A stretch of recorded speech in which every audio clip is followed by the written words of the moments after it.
All right, greetings. Howdy, friends and neighbors. How you doing? Welcome back to Blackbird News, where everything is connected.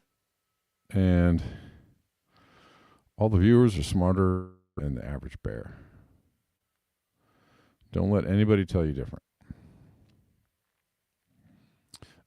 Good to see you. Sorry for the long intro. I just was putting together my studio again so I could do this show with like better sound. And hopefully that's better for you guys. All right, cool. Well, let's get into it. I covered Marcellus Williams the other day when I covered it on Monday. By the way, if you've been watching the uploads, thank you for tuning in. Sorry, not all the shows are live this week. Just trying to take care of business. I covered Marcellus Williams earlier this week,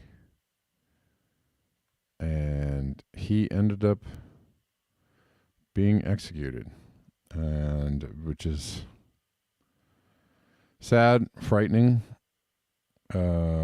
disturbing, frustrating. I don't know how else I can describe it.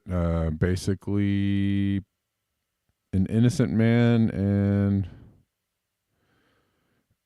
all sides, the prosecution, the victim's family, everybody knew there were problems with the case. The evidence was tainted.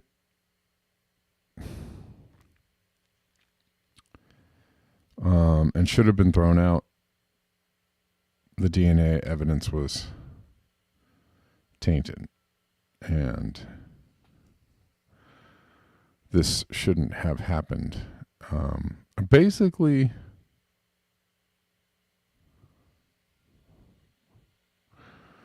I don't know. I don't know why, Shani.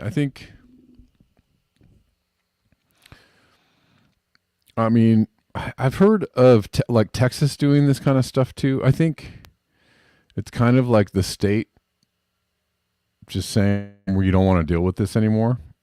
We don't want to extend or expend any more resources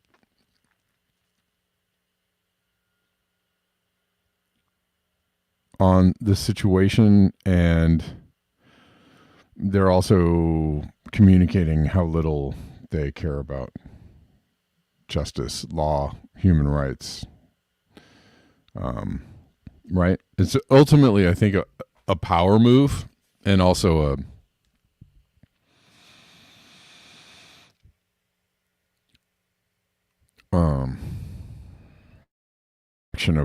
projection of power and incompetence. But they don't get away that easily. Incompetence is not an acceptable excuse, right?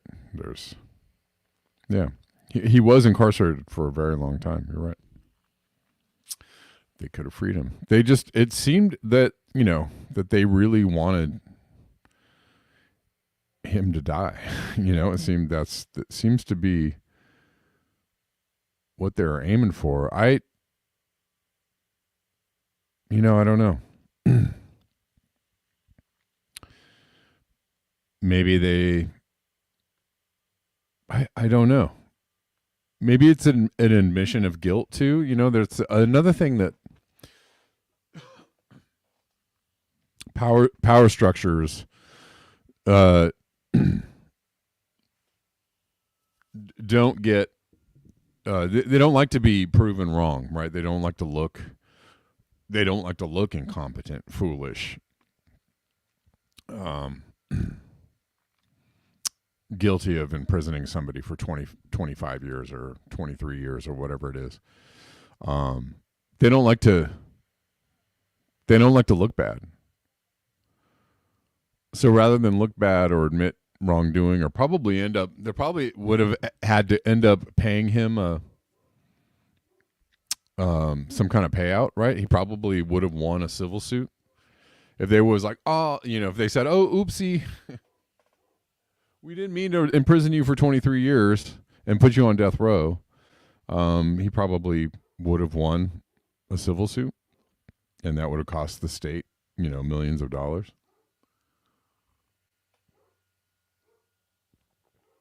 There's that too.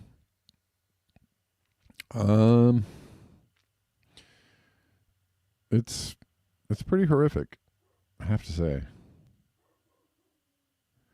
And I don't know. Hold on one second, y'all. I'm gonna have to.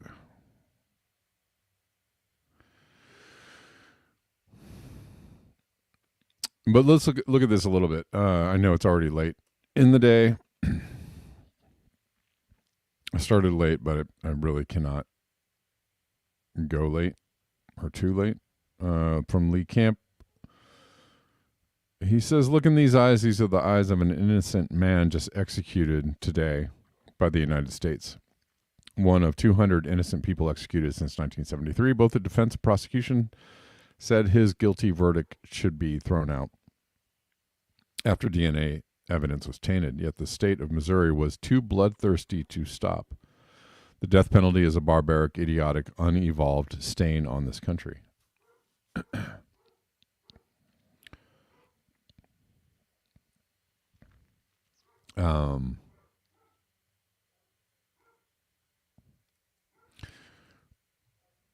And a lot of people are sharing this. His last words, his last statement.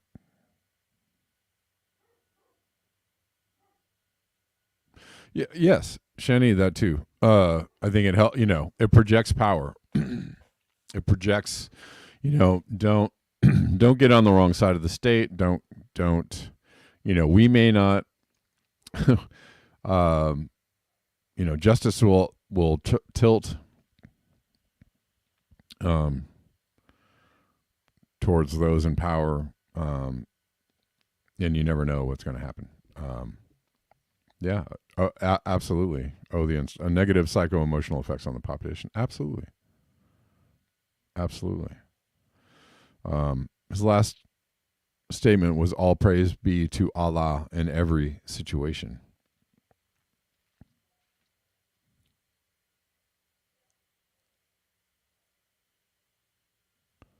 And he wrote poetry. I saw another poem floating around, but this is one that a lot of people were sharing about the children of Palestine.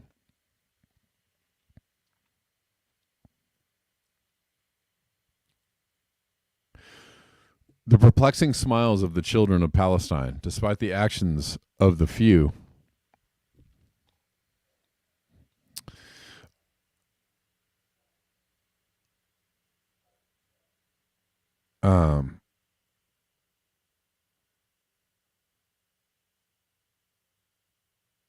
Hold on one second.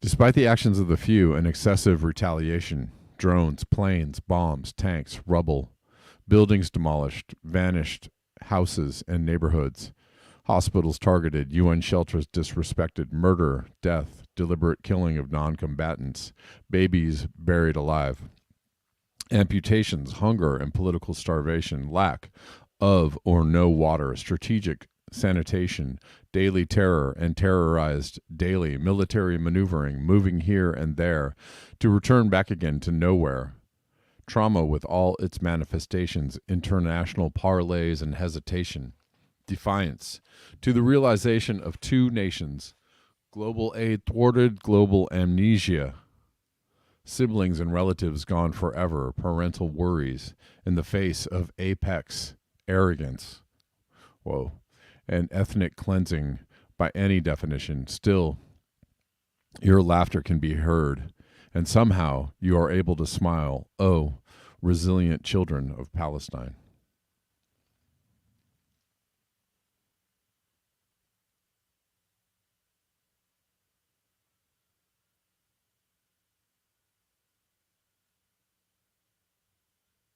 Um, that was beautiful. So, this is a serious injustice. Obviously,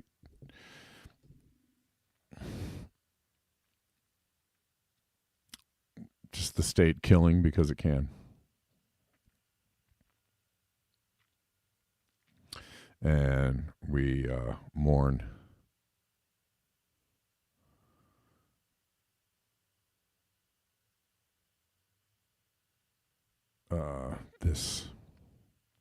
this execution, this death.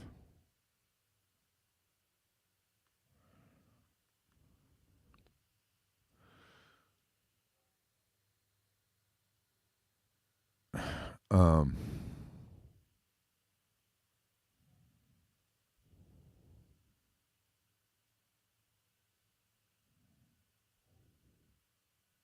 basically, creative experiments. That's right. um,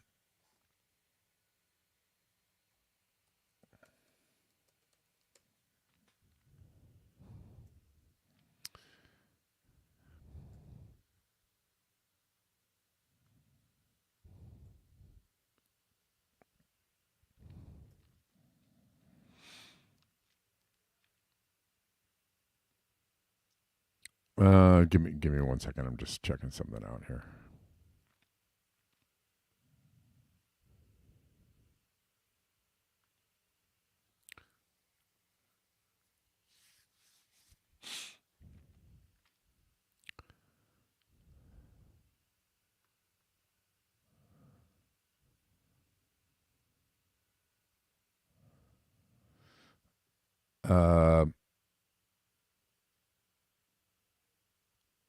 All right, we're gonna move on. Going to move on. Excuse me.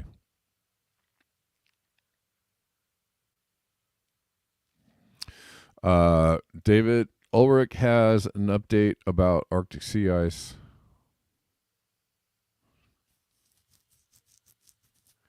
I know it's distressing, Chad.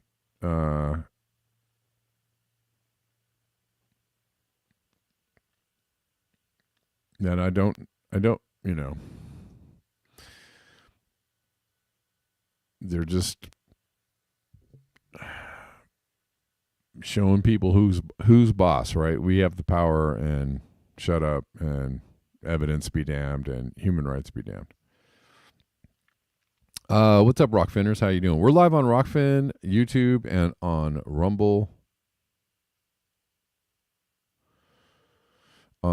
Just a reminder, on Saturday, I'll be opening up the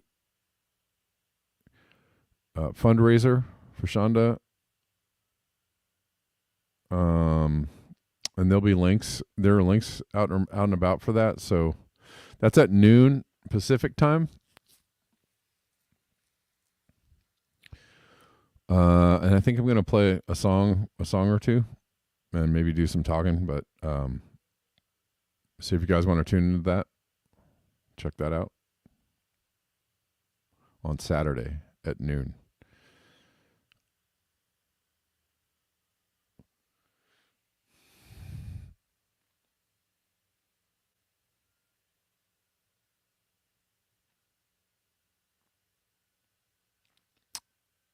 Okay, let's listen to David talk about Arctic sea ice minimum. I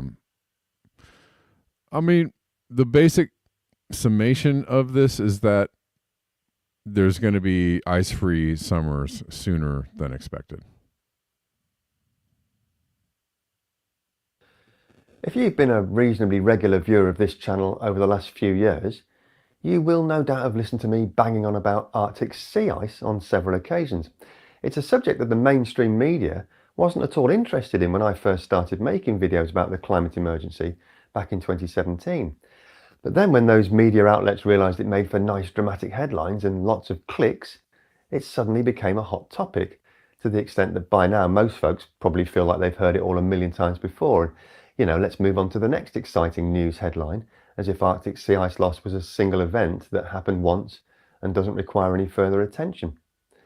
That's not a view shared by climate scientists, though. They do think it requires further attention, and the more attention they give it, the more concerned, or to put it another way, terrified, they appear to become. In its sixth climate assessment report published in 2023, the Intergovernmental Panel on Climate Change projected that as long as we kept greenhouse gas emissions in reasonable check, there would be a low risk of regular ice-free summer Arctic seas until the last couple of decades of this century. But the trouble with those pesky scientists is they keep doing more research and coming up with more accurate data and demonstrable empirical evidence. A paper full of just such research was published in 2023, and it found that whatever we do now, we are almost certainly heading for regular ice-free summer Arctic seas well within the next couple of decades. So I thought we'd better have a think about that, eh? And I'm going to jump forward here a little bit. For purposes of this video, I'll stick to the science and try my best to avoid overdramatic hyperbole. These researchers followed a different path. They used a measure of sea ice area defined as the actual area covered with sea ice, which they claim to be more appropriate for comparison with satellite observations than sea ice extent, having a smaller observed uncertainty than sea ice extent. They applied that method to 3 satellite observation data sets taken from 1979 to 2019, and then overlaid their measurements onto the same shared socio-economic pathways that the IPCC uses. The results indicated that we won't have to wait until 2080 to see the first ice-free summer Arctic. In fact, it's highly likely to occur as early as the 2030s and almost certainly before mid-century, even if we stay on the very lowest shared socio-economic pathway, which of course we're nowhere near to achieving at the moment. Okay. So that was, that's basically the, give me 1 second.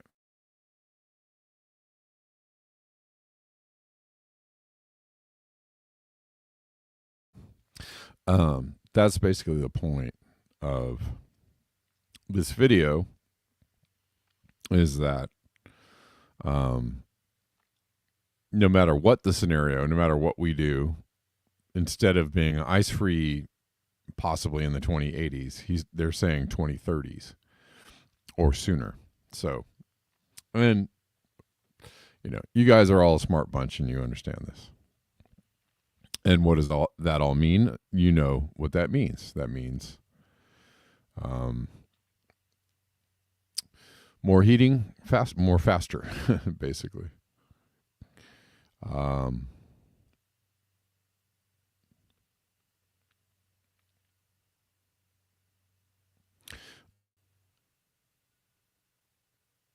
Denver, by the way, guys, so, I am heavily censored and suppressed. Especially on YouTube, where most of you are watching.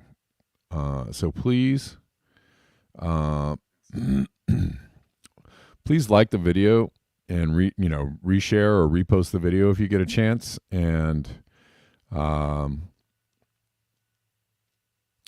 also, check and see if you're still subscribed on YouTube. YouTube has really been angry at me lately because I'm covering all the news and not just covering climate change. I'm covering other things that they are really upset about me covering. So they have they've been knocking a lot of followers off at a pretty steady clip. So, I mean, I'm down about 30 or so followers in the last month or so. Salt Liquor says YouTube will no longer allow me to give thumbs up to any videos at any time. Okay. Yeah, they're just a censorship machine right now. So it won't even matter maybe if you try to resubscribe or if you find out you're subscribing or unsubscribed. But I don't know. Do what you can, I guess. Um, I don't know. Write a comment to YouTube and tell them that they should stop censoring people and respect the laws or obey the laws. Stop breaking the law and censoring people and respect the rights of free speech. It doesn't matter whether you're a private corporation or a public entity. You have to respect the rights of free speech. It doesn't. You're not exempt, and you're not. Your codes of conduct are not exempt from the law of respecting free speech. So just let them know that. Maybe if enough people write them little comments or send them little comments, they'll be like, "Oh, people are really upset at us." I doubt it.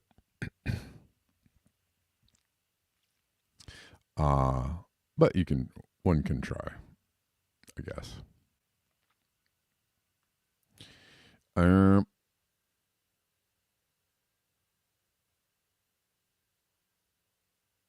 But they're doing a really good job. They're really doing a good job of also making it seem like nobody's watching my videos. Now, my videos went from a few months ago 200 views a day to like 100 150, now 100. Now it's like they're telling me that only like 70 people are watching. All the same people are here in the comment section. All the same people are watching my videos. Like, I know that I don't have less people watching my videos. I'm pretty sure of that because everybody's showing up in the chats that's always here, and it's more than they say are watching my videos. So just whatever, do what you can.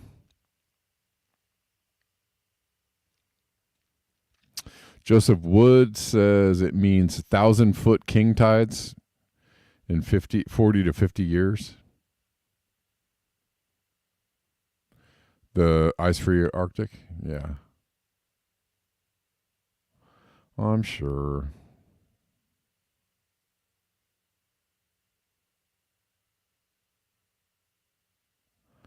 I'm sure of it. Let's see.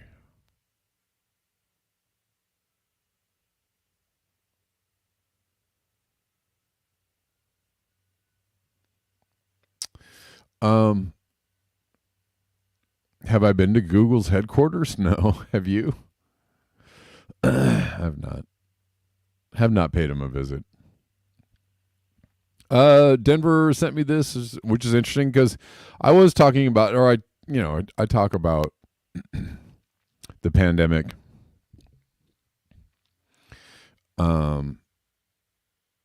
And the fact that we had a reduction in human activity during the pandemic, and we can.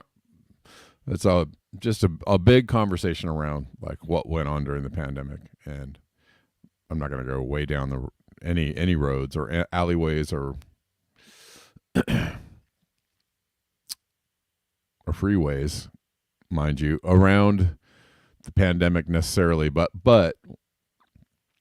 there was a decrease in human activity during the pandemic, and there was a decrease in emissions.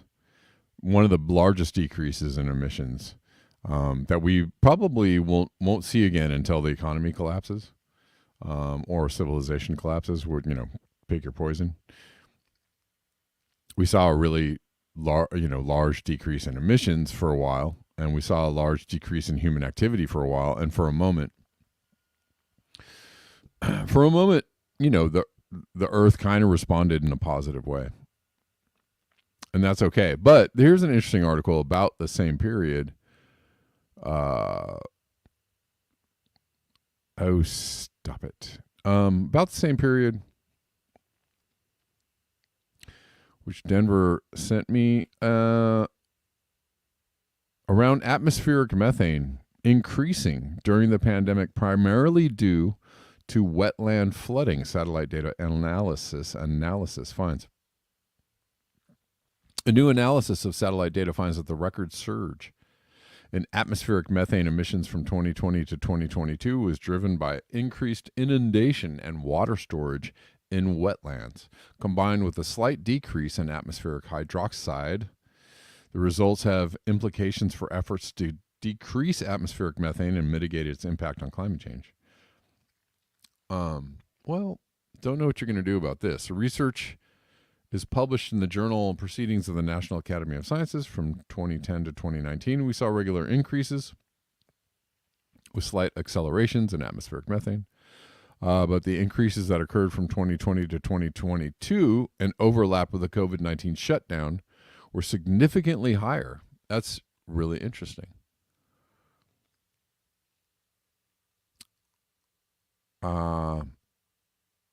Says Zen Q, assistant professor of marine, earth, and atmospheric sciences at North Carolina State University and lead author of the research. Global methane emissions increased from about 499 teragrams to 550 teragrams during the period from 2010 to 2019, followed by a surge to 570 to 590 teragrams between 2020 and 2022.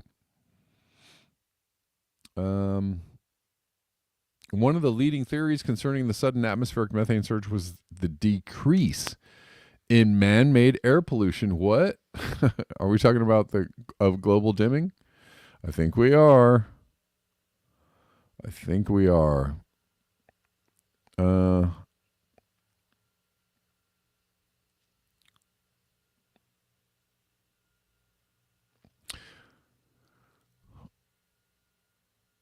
Or side effect of global dimming? A decrease in man-made air pollution from automobiles and industry during the pandemic shutdown of 2020 and 2021. Air pollution contributes hydroxyl radicals to the lower atmosphere. In turn, atmospheric OH interacts with other gases, such as methane, to break them down. Whoa. Whoa. Whoa. Hold on. Hold the presses, because that's significant. So another side effect of global dimming or the loss of dimming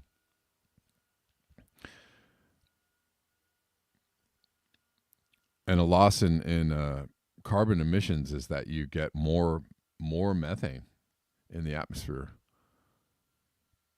contributing to more heating. Whoa. That's significant. The prevailing idea was that the pandemic reduced the amount of OH concentration. Therefore, there was less OH available in the atmosphere to react and remove methane.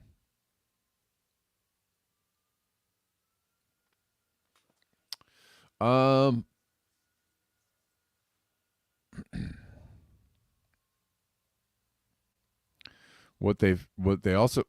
was a theory.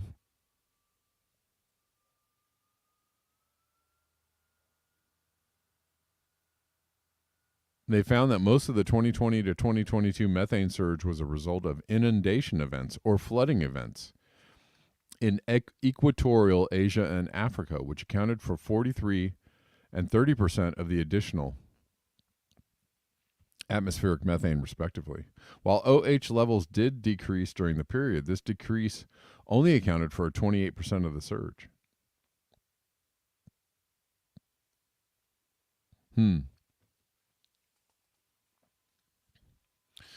So these flooding events in other parts of the world are having negative effects on so many things, but this is another thing that it's going to affect, I guess, is the amount of methane in the air. The heavy precipitation in these wetland and rice cultivation regions is likely associated with the La Nina conditions from 2020 to early 2023. Microbes in wetlands produce methane as they metabolize and break down organic matter anaerobically or without oxygen. More water storage in wetlands means more anaerobic microbial activity and more release of methane to the atmosphere. Our findings point to the wet tropics as the driving force behind increased methane concentrations.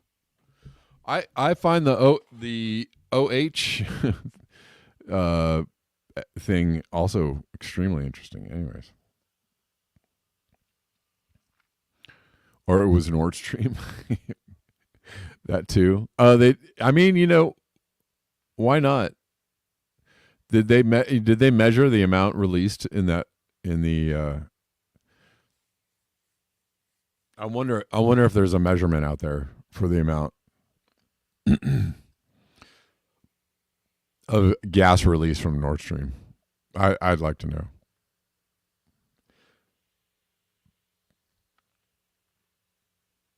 because that's also part of it too. There, you know, it's not it's not this or that. It's usually both, or a little bit of both, or a combination of several things, and the interaction of those things.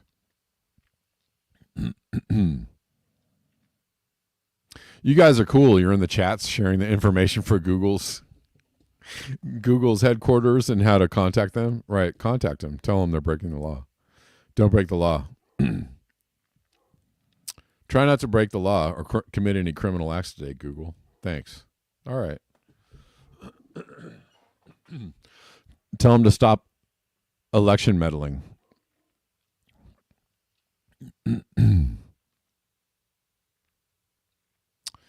Okay.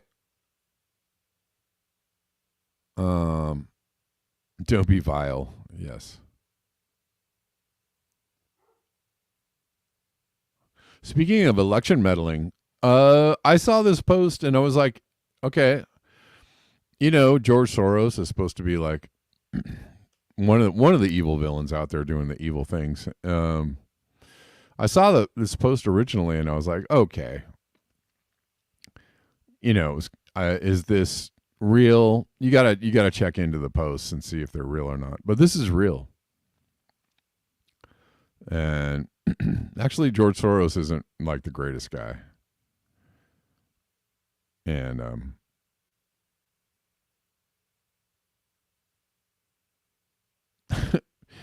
people always try to dismiss saying things about George Soros with some kind of tinfoil hat, anti-Semitic, blah blah blah, racist, conspiracy theorist, blah blah blah, QAnon, blah blah blah. And actually, he's just a dude with a lot of money who likes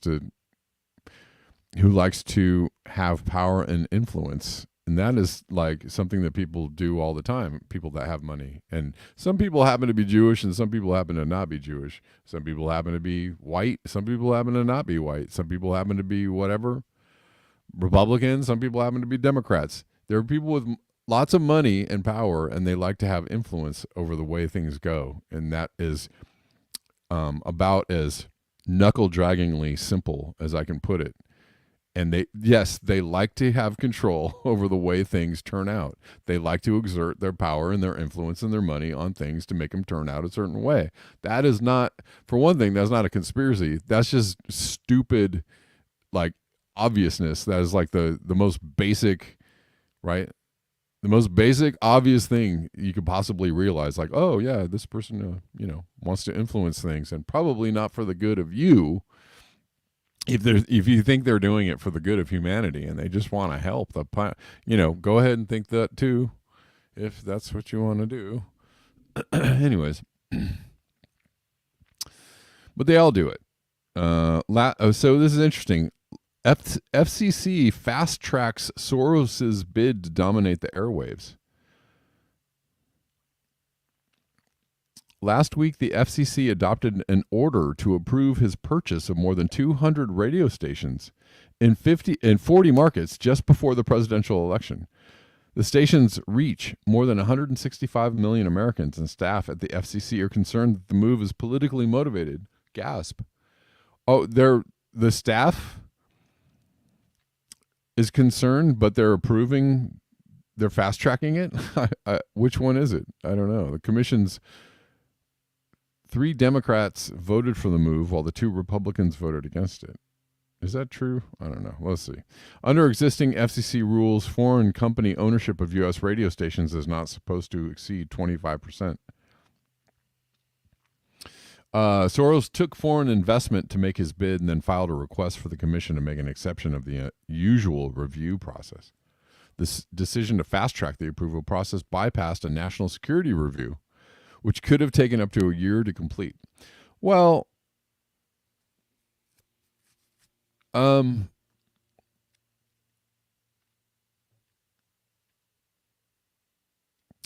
mean, I don't know how influential radio is anymore. I mean, yes, people listen to the radio. It's not, it is influential for sure, but I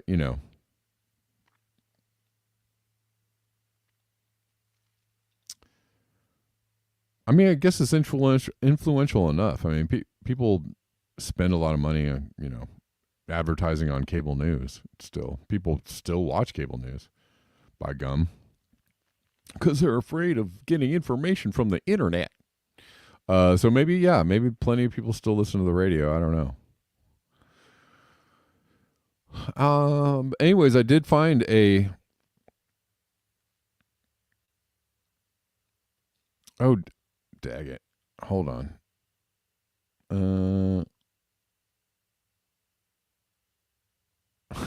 I had it and then I lost it. Sorry.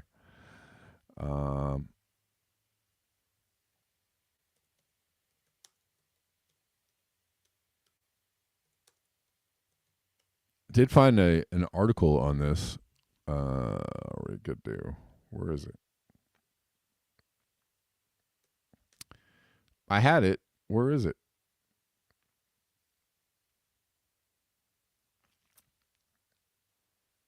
So this is one day ago from CBS Austin. I mean, this is all over the place. This is from the Daily Cause. It has a article on this.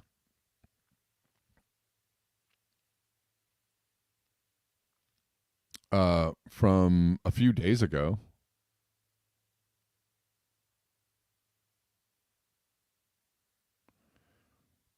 I'm looking at all the places that have articles around this. The Gateway Pundit.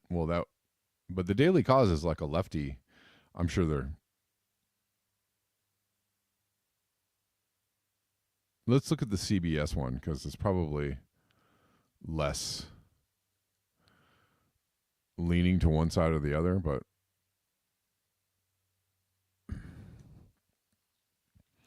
George Soros taking shortcut to buy 200 U.S. radio stations, FCC commissioner says. Commissioner Brendan Carr of the Federal Communications Commission is sounding the alarm over a pending purchase which would allow billionaire Democratic donor George Soros to purchase hundreds of U.S. radio stations. During a House Oversight Committee hearing last week, Carr objected to a deal that would allow a Soros-backed group to take ownership of 200 stations across 40 markets. Well, what? Again, this is absolutely concerning. This is absolutely monopolistic. This is absolutely, one person, being in control of a lot of media outlets is not a great thing. On the balance side, I would say radio isn't that influential anymore, and it's really close to the election. So I don't know. I mean, if they're fast tracking these radio stations, him owning these radio stations, like, are you going to pump out enough information on radio stations in a month to influence the elections? I don't know. I don't know. Do you guys think that's possible?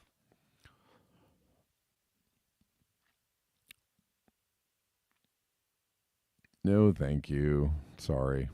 Anyways, he claimed the FCC was deviating from its normal procedure by allowing the purchase to take place. The transaction, which was reported by the National Desk in February, would break a rule preventing more than 25% foreign ownership. So this has been the deal. Actually, was announced like months ago, earlier in the year, but I guess they're trying to make it happen sooner than later.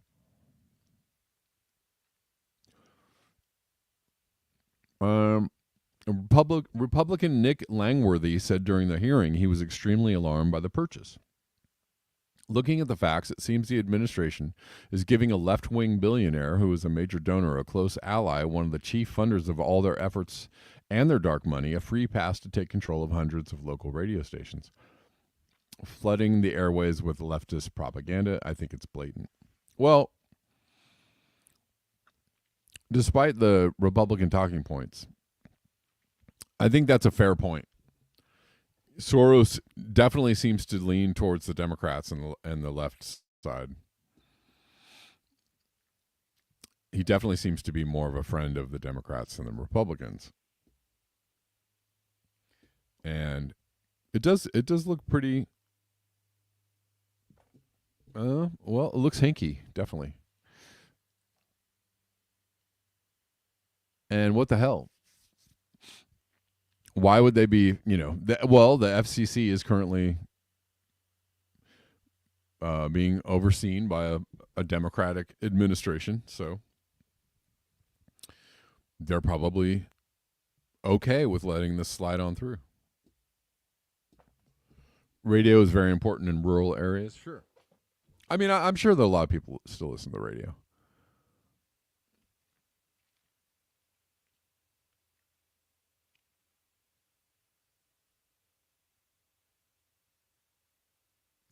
Salt Laker says in 2022, 82 million people listen to AM radio every month. Okay. Well, and I know plenty of people that are almost all major cities have an NPR or several NPR stations. And those are stations that are quite popular generally in a lot of cities, right? The what's the other name they have for them? Pacifica Radio, right? NPR. A lot of those stations are, and they have plenty of news going out. And for people are still under the under the misguided idea that NPR is somehow like fair and balanced and just cares about the public, and that they're not, completely influenced by their very friendly donors, the Gates Foundation and the Rockefeller Foundation and all the people that donate money to keep NPR going, because NPR can't be federally funded enough to keep going on its own, so they need to take funding from all these philanthropic entities who obviously are leaning on them to give a certain slant to the news. So they are absolutely biased. NPR is absolutely biased in the highest to the highest degree. Like don't believe anything you hear on NPR, because I've heard plenty of just ridiculous nonsense on NPR. I mean, you might as well be listening to CNN radio. When they were more outside the mainstream and more fair and more balanced and more willing to take the power structure to task. That was a long time ago. Anyways, so geez, get out of my face. If you're concerned about that, I don't know. Let somebody know. Hey, if you like this show, if you like listening to the show, for free $99 Monday through Friday, and sometimes on the weekends, and you want to support the show financially, I would say it's the only way the show keeps on going. I really do depend on you guys supporting the show financially to make this a viable thing that I do with my day. And it really does help me to carve out the time in my day to do the show. And I would like to do more shows and longer shows. I just I gotta do a lot of hustling to pay the bills right now. And so if y'all donated the show more, I could do longer shows or more shows. Just saying. Anyways, there's a bunch of direct donation links in the description box. That's the best way, the very, very best way to support this show. Please do not tip on Rockfin. I don't know about YouTube. YouTube is they are highly suppressive, so and they also take a huge cut. YouTube and Rockfin take giant cuts out of the money you give. I barely get anything out of the money you give on Rockfin and YouTube, and don't even worry about Rumble because I'll never see any money you give me from Rumble. So stay away from donating on the platforms that you're watching me on, and donate please through the direct donation links. If you really want to donate through the mail, please you can let me know, and I'll send you an address where you can do that. Okay. And many of you already support the show. You know who you are, and I appreciate you. Lastly, we're gonna watch. So, listen, when we're talking about climate change and or the state of the planet, we're talking about what human beings are doing to the planet. It's basically a pollution problem, a poisoning problem. We're poisoning the planet hand over fist. And we're poisoning ourselves in that activity too, right? That activity includes us. We are part of the earth. We are connected to the planet. The planet is connected to us. We are all connected to each other. And when we poison, this area over here or these people over here, eventually everything comes around to poison us too, right? Wherever we're at. And that's unfortunate. But anyways, we poison ourselves intentionally, thinking we're doing, good things for ourselves. Right? Modern medicine or modern nutrition, right, is supposed to be good for us, but ends up being, highly toxic and bad for us. This is Jillian Michaels, and she's making a presentation on the chronic disease epidemic, which she describes as an extinction level event. We're not going to listen to the whole thing because it's 8-9 minutes long. We're going to listen to a little bit of it, but it is pretty inspiring, and she's basically just describing how we are poisoning ourselves in the same way that we're poisoning everything else that we touch. The entirety almost of my generation, along with the 2 generations that followed, have fallen victim to America's unchecked obesity crisis and over 170 comorbidities that go along with it. I don't know about you, but I've watched my friends jabbing themselves every day with fertility drugs, praying for a pregnancy, my friends getting up at the crack of dawn to get radiated where the lump was found in their breast, my friends swallowing fistfuls of pills to manage their debilitating anxiety and depression. The decades between 1980 and now didn't beget a genetic quantum leap in which our DNA inexplicably mutated to make American bodies expand and fall ill at an unprecedented pace. And while Gen X, Millennials, and Gen Z have our problems, 75% of us are not stupid, weak, or lazy. So hopefully you are wondering what has happened to us. And we're here to tell you. In the late 70s and the early 80s, a sinister series of events converged to change food and subsequently health in America indefinitely. A plague that crept like a fog while we slept, literally and figuratively, blindly trusting that the powers that be would never betray us. I mean, it seemed unthinkable to question whether a corporation would poison us for profit. I mean, the widespread assumption, at least when I was a kid, was that they were acting on our behalf. They wanted to make food, more affordable and more convenient. But it was this betrayal of trust that allowed them to insidiously infiltrate every part of our lives. Home-cooked meals became fast food value meals. Libraries and bookstores with no food or drink policies installed cafes selling 500-calorie coffee drinks and pastries. Eggs became heart disease cholesterol bombs, and Honey Nut Cheerios got labeled heart healthy. The default human condition in the 21st century is obese by design.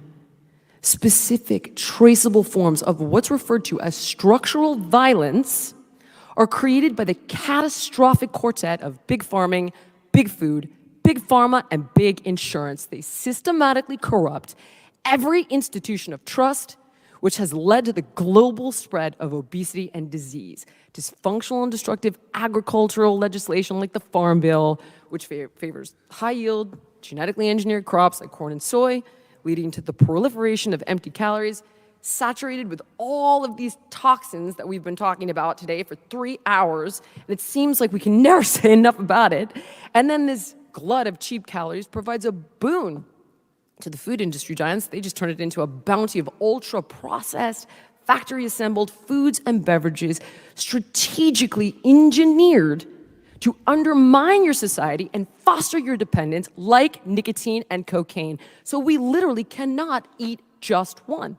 And to ensure that you don't, added measures are taken to inundate our physical surroundings. We're literally flooded with food, and we are brainwashed by ubiquitous cues to eat, whether it's the Taco Bell advertisement on the side of a bus as you drive to work or the vending machine at your kid's school. There is no place we spend time that's left untouched. They're omnipresent. Kids with mega celebrities eating McDonald's and loving it. Sponsored dietitians paid to promote junk food on social media, utilizing anti-diet body positivity messaging like derail the shame in relation to fast food consumption. Time magazine brazenly issuing a defense of ultra-processed foods on their cover with the title, "What if ultra-processed foods aren't as bad as you think?" And when people like us try to sound the alarm, they ensure that we are swiftly labeled as anti-science, fat shamers, and even racists. They launch aggressive lobbying efforts to influence you, our politicians, to shape policy, secure federal grants, tax credits, subsidy dollars, which proliferates their product and heavily pads their bottom line. They have created a perfect storm in which pharmaceuticals that cost hundreds, if not thousands per month, like Ozempic, that are linked to stomach paralysis, pancreatitis, and thyroid cancer, can actually surge.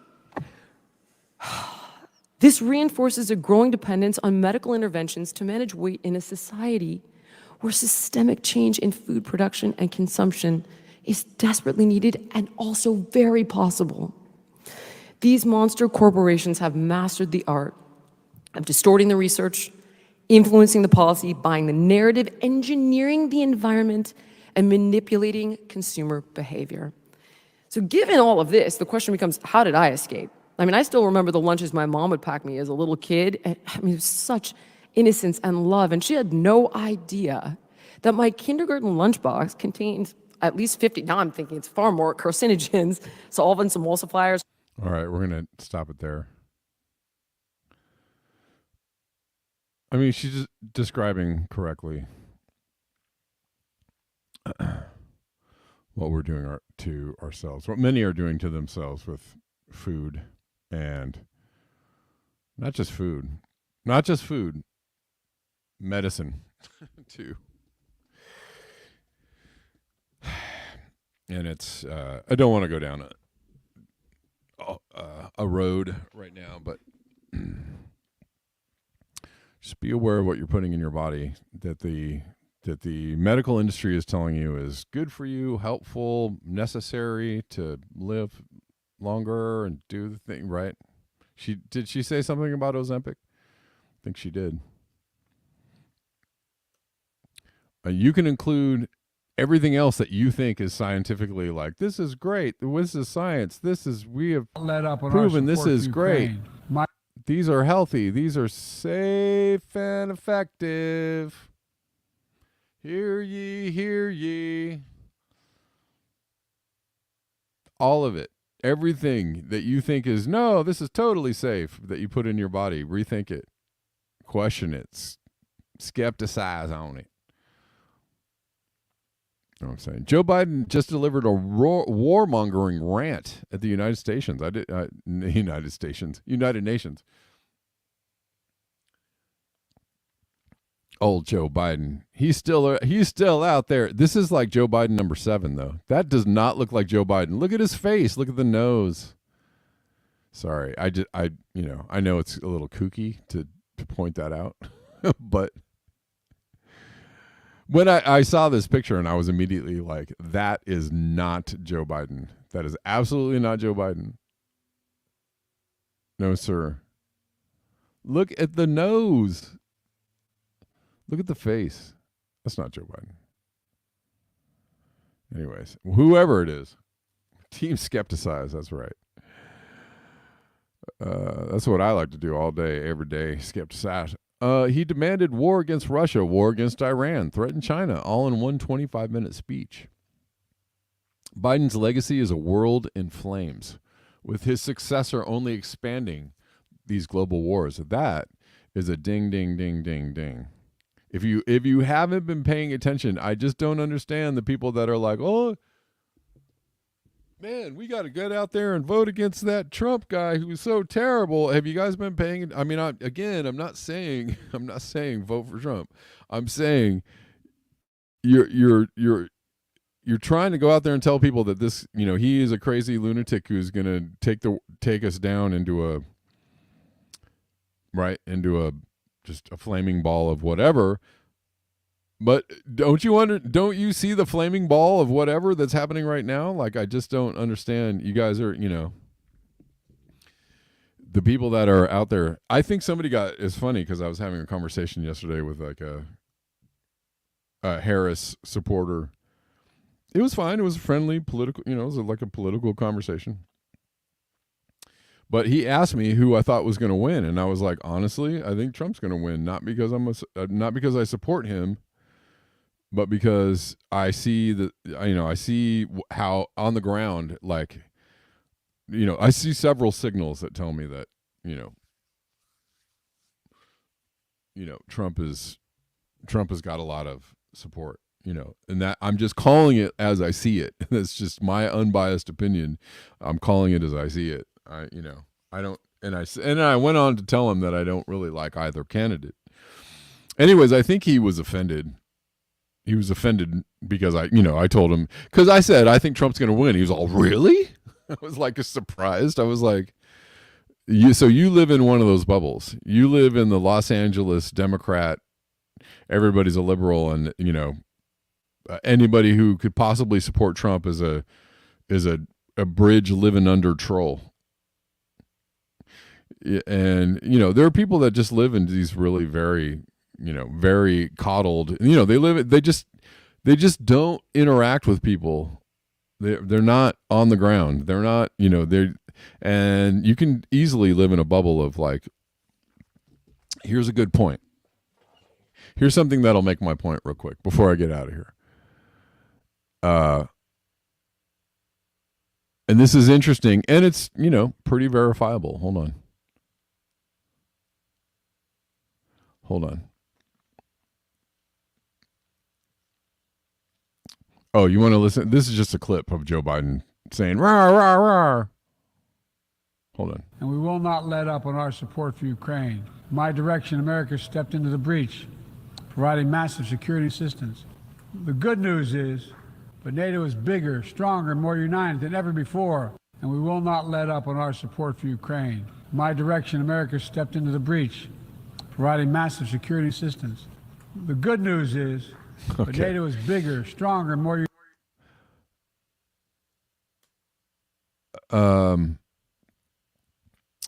This is from the rabbit hole. Democrats dominate academia. Therefore, experts are Democrats too, right? Most of the experts are Democrats. So you can see how prevalent the Democrat leaning in academia is. But my point of, and that's for, all kinds of reasons, right? Whatever. We could talk about this for a long time. His Joe Biden's lips always move like AI lips. That's funny. They kind of do. They're always kind of like mismatched with the things he's saying. They look like cartoon lips.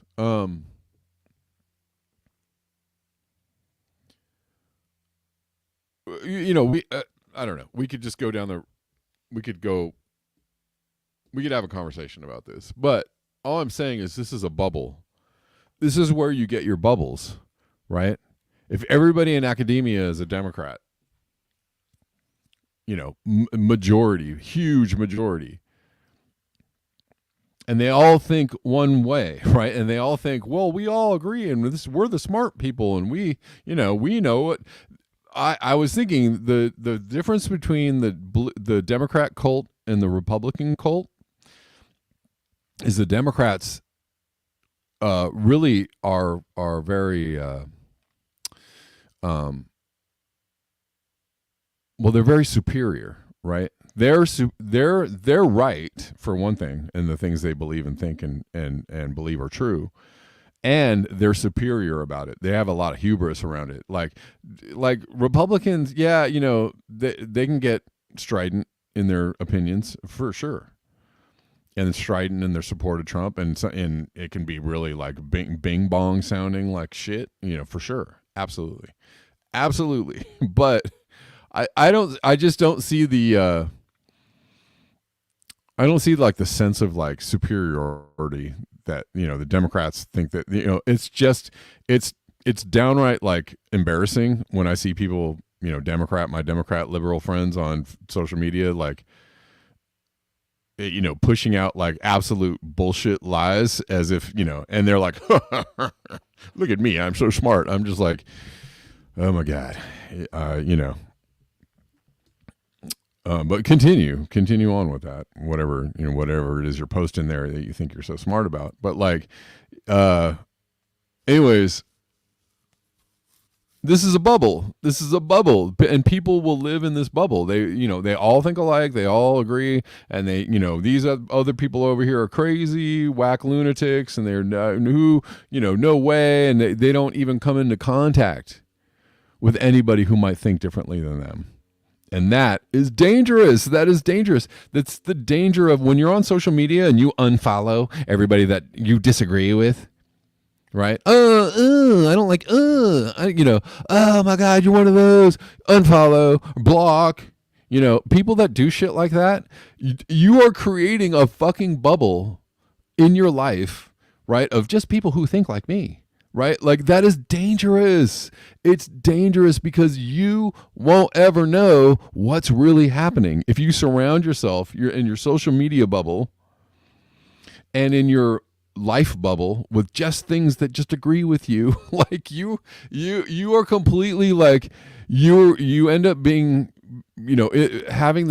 being in danger of becoming one of those people that are so clueless as to what is actually happening out there, that when it actually comes in and breaches your walls, you're like, whoa, oh, slow motion, whoa, what's happening, right? Like the people, like the pussy hat, when Trump won the first time and the pussy hats were like, no, oh my God. And the reason why this happened is because we had misinformation from non-trusted sources on social media, right? Like, right? Like, because they lived in this bubble of like confirmation bias, confirmation. I am right. I am correct. What I think is true. And like the TV is telling me that I am correct and that's true. And all my friends and we all think alike. Look, the best thing you can do is follow all kinds of people from all over the place on your social media and see what and don't unfollow them even when they're crazy. Stay tuned in, right? Because if you can stay tuned into what's actually going on and take in different sources of information and like, you can get it might be uncomfortable for you to take in opinions you don't like, but you'll get a better sense of like how people feel, how things are operating, what's the real trajectory of the future, right? It may not align with you, I don't know. And I feel like my social media feed is very is pretty actually most of my social media feed on certain platforms is mostly Democrat. It mostly leans Democrat Kamala Harris. And I have very few on other social media feeds. I get a lot of like more right-leaning, whatever you might want to call it, right? Alternative news, alternative, more conspiratorial, more, whatever. So on certain social media platforms, I get more of this stuff, and and on other, right. But I try to take it all in. And the last thing, one of the greatest things that I ever heard from somebody who I'm never in contact with, and I don't know anymore really in real life, but they said, don't don't unfollow people that don't think like you. Like, stay open to like all the opinions. I wasn't really like thinking that. I wasn't thinking like I'm going to block people and unfollow people I don't like. I wasn't thinking that way, but this person said that out loud to me, and I was like, yeah, that makes total sense. That makes total sense. Try and allow for different views, without, clutching your pearls and, oh my God, it's the crazy people. They're taking over. I must block you and get you away from my life. Like, look, people people don't think like you all the time. And they're not going to think like you. And you're going to have family members that disagree with you. You're going to have friends that disagree with you. You're going to have social media people that disagree with you. You're going to have people. The world is going to disagree with you. And like the most mature thing you can do is try to have an understanding. Actually, is go deep on the disagreement. Go deep on like, why do these people think this way? Why do they disagree with me? Why do I disagree with them? What's not lining up? What's not matching up? What am I not understanding? That's the biggest thing that you could do for your understanding of the world as in a complete picture, right? Like and the world is probably not going to look like you want it to look like all the time. Golly gee willikers, welcome to life, I guess, All right. Thanks for listening. Thanks for tuning in. I appreciate you all. Whether there's an upload or a live stream tomorrow, it'll be at 11 a.m. I'm going to do another book reading probably on Friday, just to keep that as a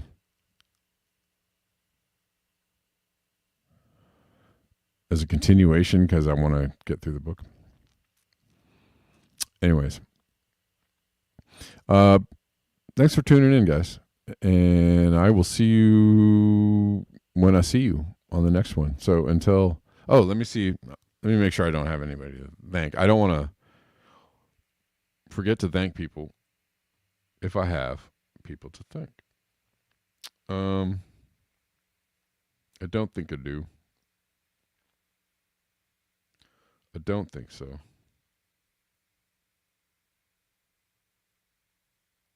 All right, y'all.